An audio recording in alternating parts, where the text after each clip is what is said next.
Hello, I'm Hannah Critchlow, reporting from Washington, D.C.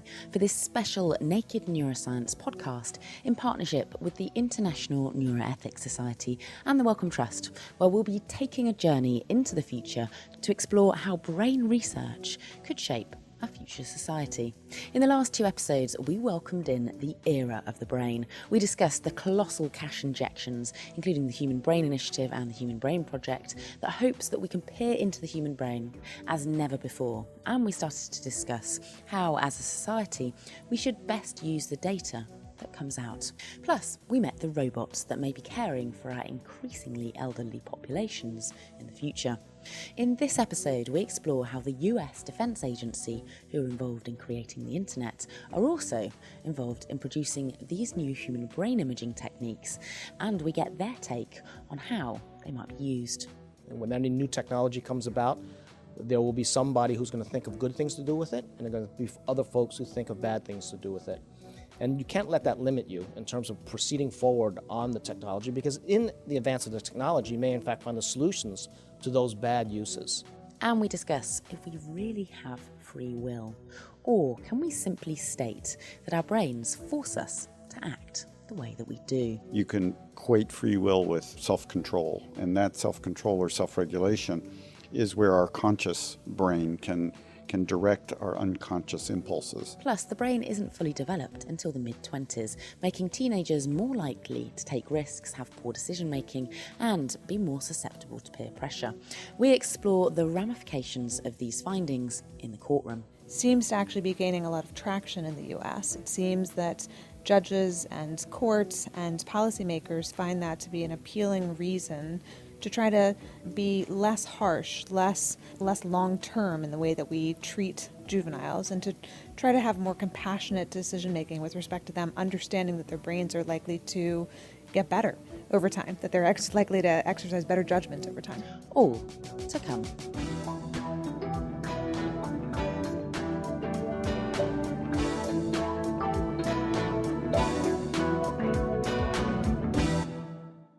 One of the sessions at the International Neuroethics Society was centred on the future of neuroscience research and its ethical implications.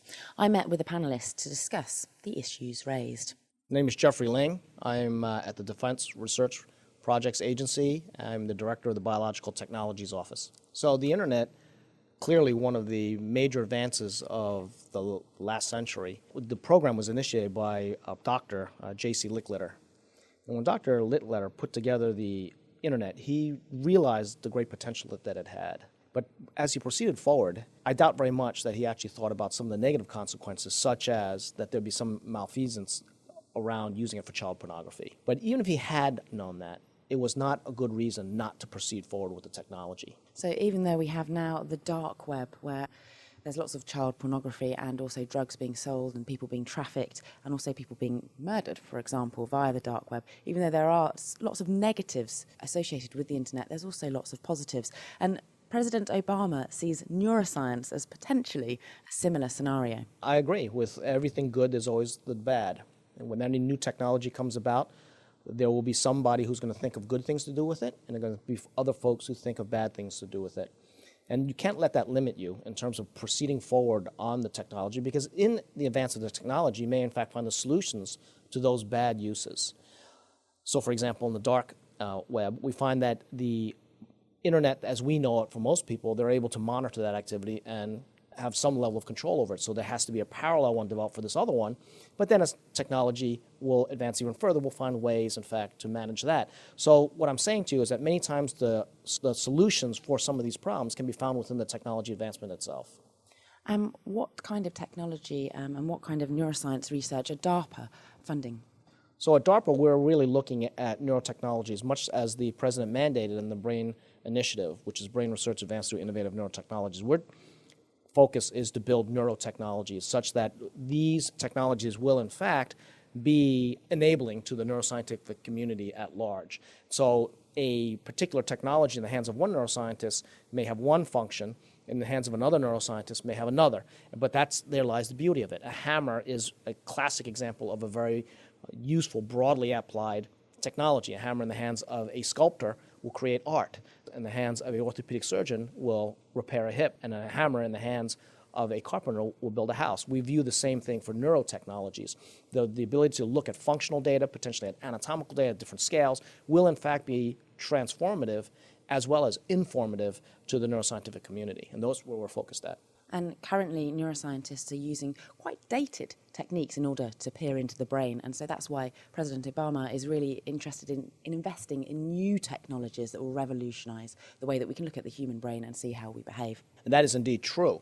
If you think about it, the ability to then find these breakthroughs that will go after very disparate diseases such as epilepsy, stroke, Parkinson's disease, and other neurodegenerative disorders such as Alzheimer's, it's going to be the tools that enable the neuroscientists to work with the neuroclinicians to make these advances. But we are working with very old technologies. MRI has been around clinically since the 80s. EEG has been around clinically since the 1920s. And so if you think about that, I mean, they really have not kept pace with the other technologies that these clinicians use, such as the computer, for example, an iPad, an iPhone, this sort of thing. So, in fact, we really are at a point where we desperately need these new technologies. And you mentioned today about the case of a pilot who unfortunately had lost the use of some of her limbs, and she was able to control a plane by thought alone. There was a question that was raised from this by one of the audience members, which was, will humanity somehow lose itself as we become in more of a relationship with machine and with robots? So I want to make it clear that that woman was not a pilot.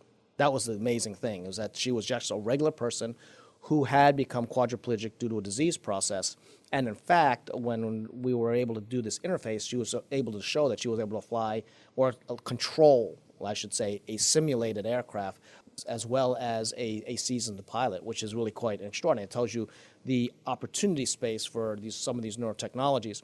As far as losing one's self-identity in these interfaces, we're not there yet, and we may be a long, long ways away from that. Because what these technologies do is they measure simple signals and they translate them into motor activity. That's a far cry from being integrated within a machine or a substance that actually has a self-awareness and a self-consciousness. And before machines actually get to that point, it's going to take quite a bit of advances to do that. Will it happen one day? It may. I don't know, though. I mean, that one is worthy of a very in-depth discussion on what is the definition of self-consciousness, self-awareness. And so I think we're far away from that. And George, you mentioned consciousness and the big issue of free will at today's meeting.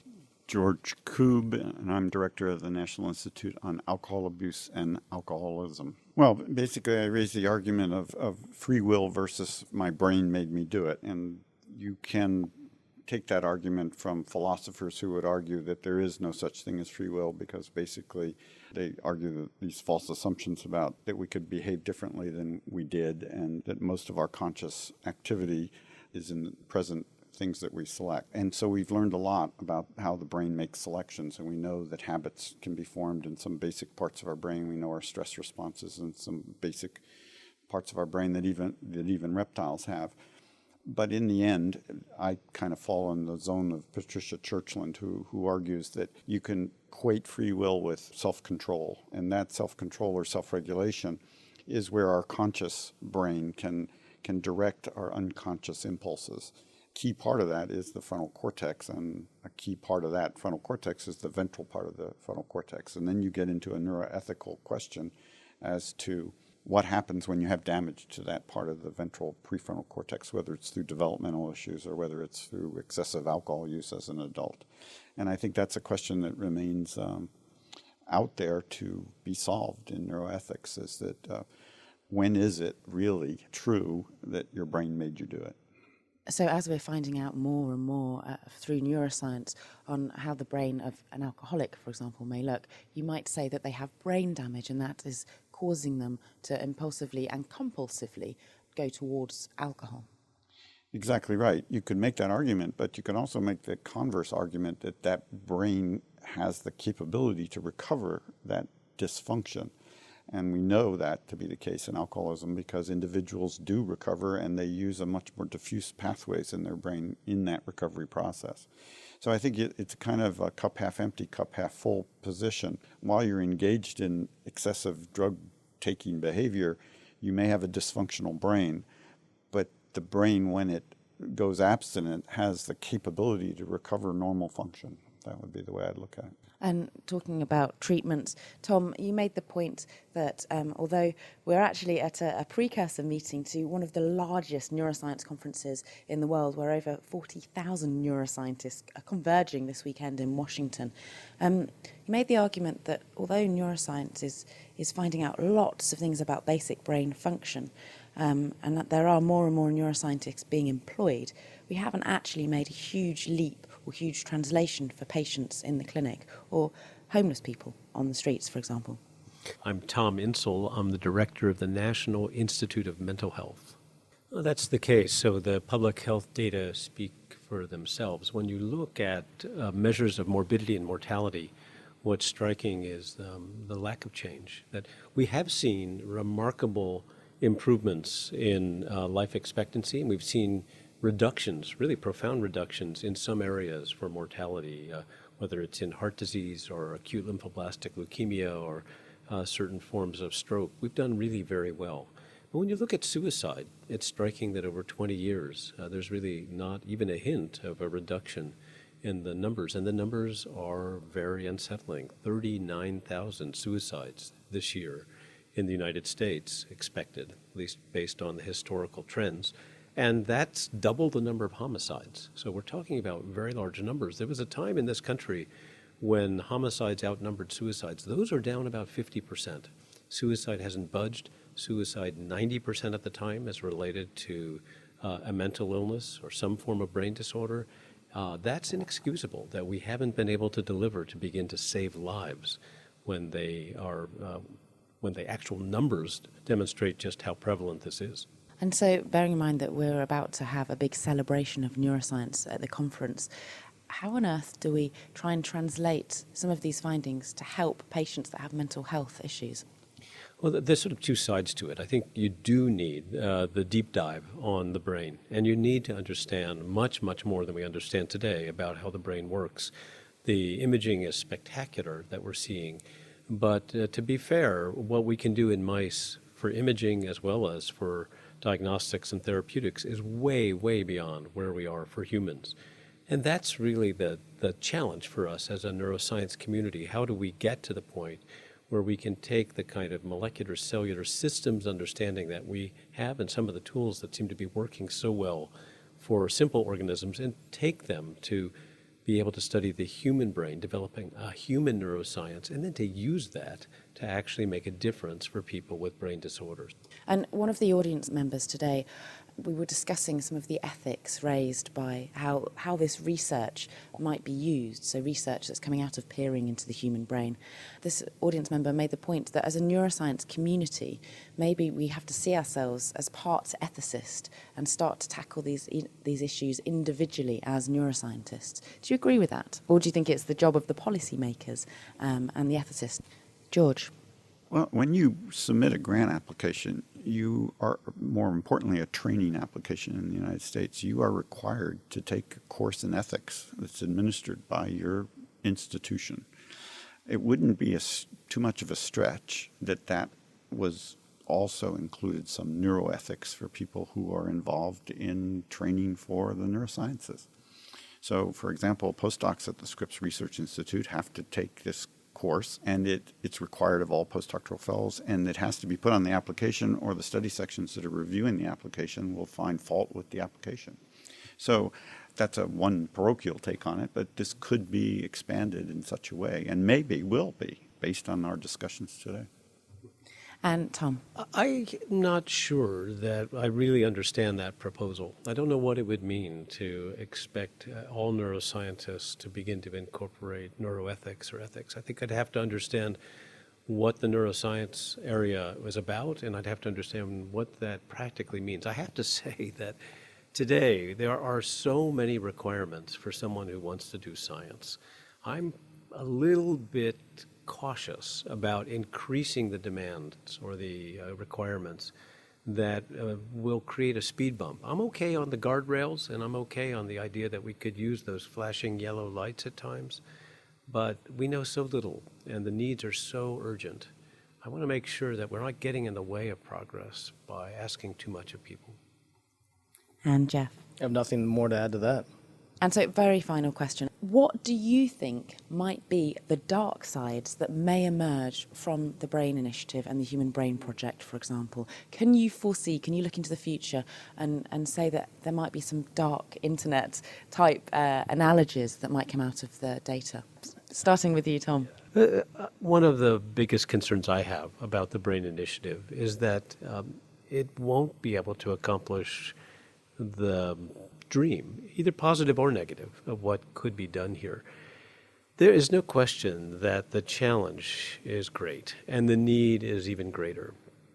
But whether there will be funding, whether there will be a right amount of fundamental knowledge, and whether we'll get lucky with the technology to do what we want to do is a huge, huge question for me still. So I have to confess that yes, there are days when I think about what could be the negative consequences of great progress in this area, but at this stage in the process, most of all, what I'm worried about is that we won't make the progress we need to have a positive impact.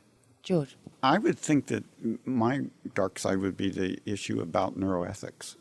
When we get to the point where you can tell that someone has a small dysfunction in, say, the connection between the insula and the amygdala, does that really mean that they have a mental disorder or that they have an impulse control disorder, let's say? And then do we pay for treatment of that even though there's no manifestation? And there's going to be a huge ethical concern about the cost of doing super sophisticated diagnosis and who's going to pay for it.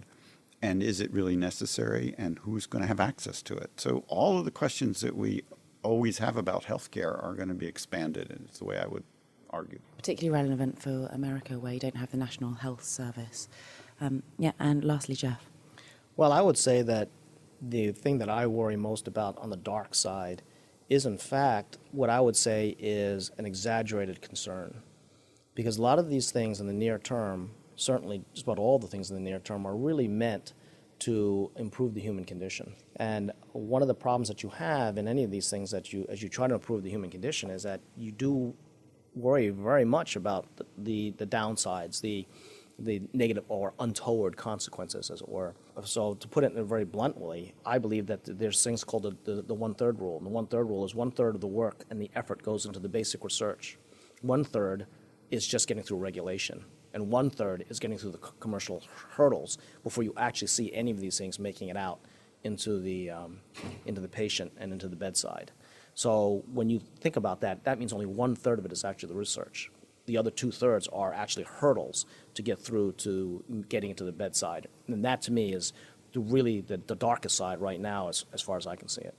Thanks to Jeff Lang from the US Defense Advanced Research Projects Agency, George Kobe from the National Institute on Alcohol Abuse and Alcoholism, and Tom Insel from the National Institute of Mental Health. Next, we examine neuroscience being used in the courtroom. We put the brain on trial by looking at international case studies with our panel of experts. Nita Farahani from Duke University. So when we're talking about neuroscience in the courtroom in this context, we're talking about a criminal defendant making use of it to say, my brain made me do it. The controversy in the criminal courtroom for adults is that the kind of neuroscientific evidence that's being used is a population-level data, meaning the science tells us only about differences across a population, not about why any particular person behaved the way that they did.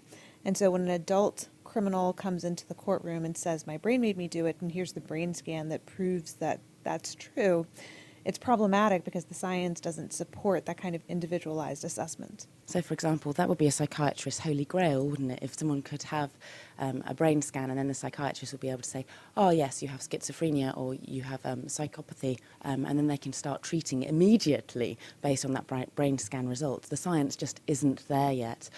You're finding something very different, though, in terms of the use of neuroscience in the youth criminal justice system in America? Yeah, so with juveniles who come into the courtroom, the kind of argument that they're making isn't so much about what their individual brain is that's different from the population. It's actually their brain is just like every other juvenile, but that every other juvenile as a category is different in kind than an adult. And that's because the juvenile brain is still developing, the frontal lobe region of the brain, which is essential for executive decision making, for planning and premeditation. The kinds of myelination of neurons, which are critical to kind of decreasing the noise in the brain and enabling us to make good judgments and good decisions, those are still all in development in juveniles. And so when they come in, they're not saying, my abnormal brain made me do it. Instead, it's my juvenile brain made me do it, and you should treat juveniles as a class or as a category differently than you treat adults.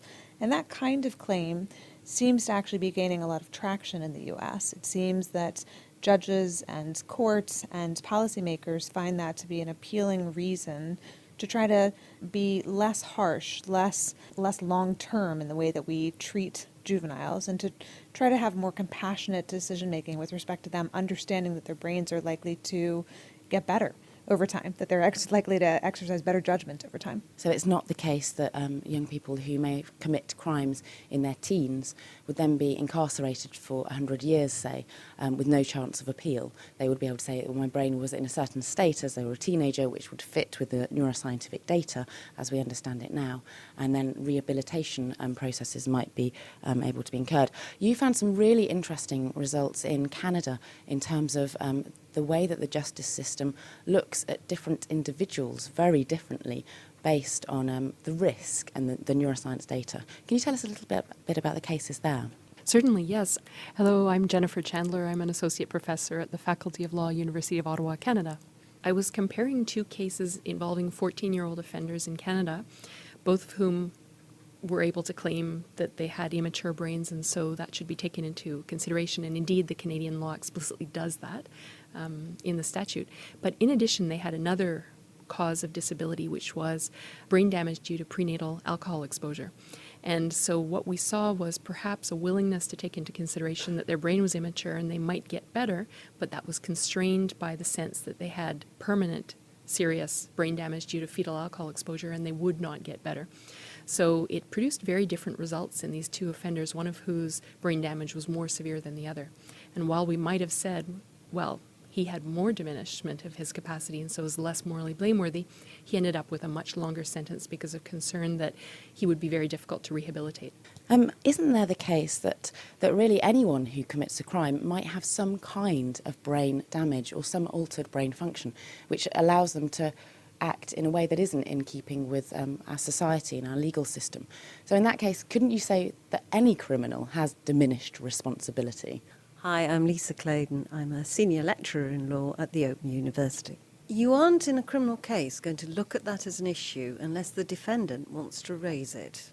And clearly, most of the time, it wouldn't be to his advantage to raise it, because we've already heard that actually saying I could potentially be less in control of myself might not be a good legal argument for a defendant to make. So I think the simple answer is that a defendant really has to have a reason to bring forward information that relates to his brain state at the time of the crime. And usually that reason will be that he hopes to make a plea which will diminish the charge or mitigate sentence. There's the case that in the UK, at least, over 80% of youths that are convicted in the criminal system will go on to reoffend, which indicates that the current rehabilitation system isn't successful. If, for example, there was a school or a hospital that was failing at over an 80% rate, then it would probably be shut down. So is there any way that we can use neuroscience understanding to help improve the rehabilitation system for those people that are convicted? Yeah, there is quite some interesting research in the way neuroscience could be used to improve behavioral interventions. For instance, to predict for whom they work and for whom not. And behavioral interventions play a large role in the prison system, for instance, in the Netherlands. A lot of them have been bought in the 90s, for instance, aggression regulation therapy, and they work for about 10 to 50% of the offenders. And what does aggression regulation therapy entail? It's a cognitive behavioral intervention, so it teaches you different attitudes towards aggression, And it aims at teaching you to control yourself better, for instance. And that's all with the ultimate aim of reducing criminal recidivism, of course. And in the States, I believe there's also some evidence that you can have a look at those children that have been exposed to quite violent, traumatic events in their early life, and then also pair that up with genetic data to then predict whether they might be likely to kind of repeat that circle of violence themselves in their own life, go and commit vicious crimes. So the same problem that we have with the adult system is the problem we have with any particular juvenile again. So even if you were able to tell through genetic testing and environmental impulses or environmental influences that an individual fits within a category that is more likely to be violent, that doesn't tell us that a particular youth is more likely to be violent, only that people generally with those types of early exposure are more likely to be violent. And so what I wouldn't want the evidence to be used for is to do brain scanning or genetic scanning of children and then label or stigmatize a child and say this person is much more likely than somebody who doesn't have this environmental influence or genetic influence or neurological influence to be a violent offender as an adult. What I would hope is that by looking at this information across the population, we have very good reason to intervene early across the board to decrease childhood violence, to try to make available treatments that address the kinds of predispositions that we're seeing at group levels. So that they hopefully wouldn't then go on to commit a crime themselves. They would actually be rehabilitated or have some preventative treatment before they commit a crime. That's right. It would be preventive treatment, right, which is ways to prevent people from ending up in the prison system, in the criminal system, ending up as offenders. So it's trying to have early childhood intervention that increases the chances that all of our youth will have the best possibility of not ending up on a life and a path of crime. And Paul, your findings of case studies in the UK. Hi, I'm Paul Cathley. I'm a senior lecturer in law at the Open University. We've been looking at a range of cases, and what we found is that there's increasing numbers of cases. They're being used both to argue that someone should not have been convicted, or alternatively that the sentence is unjust and excessive. And one case which we found particularly interesting because of the extent of the neuroscientific evidence that was being brought in was a case where a 15-year-old was assaulted, and there was no dispute there that he'd been assaulted, but the question was about the seriousness of the injuries that he'd sustained, and the family were claiming that he'd suffered serious brain injury. Quite a number of years later, he and a lot of members of his family were charged with conspiracy to defraud. At that trial, one of the big issues was he malingering? Was he just pretending to be unable to follow things? Or was some real, genuine medical problem? He was convicted, but when he appealed some time later, at that point, there were later MRI scans which were able to support the argument that actually, yes, there was a degenerative brain disorder there, which had probably been there at the time of trial, and so supported his argument that he hadn't been fit to stand trial initially and led to his conviction being quashed. So that neuroscience data came 11 years after the initial case was brought to court, and he'd already been sentenced and served 3 years in prison at that point. Yes, so in that sense, it's fairly unsatisfactory outcome. I guess, from his viewpoint and his family's viewpoint, he is cleared, his conviction is quashed, he doesn't have the criminal record, but, as you say, it came very late. And this was an individual for whom prison was probably an awful experience. Someone with a severe brain disorder, from an ethnic minority, coping in a prison situation when he'd also got failing eyesight. So it must have been a very difficult 3 years for him. And findings from Singapore. Hello, my name is Kelvin Ho. I'm from the Centre for Biomedical Ethics at the Yong Loo Lin School of Medicine, National University of Singapore.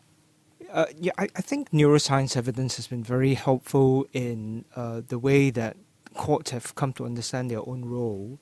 So, for instance, in relation to a diagnosis of kleptomania, courts are prepared to recognize that perhaps the accused deserving less of a blame given the particular condition.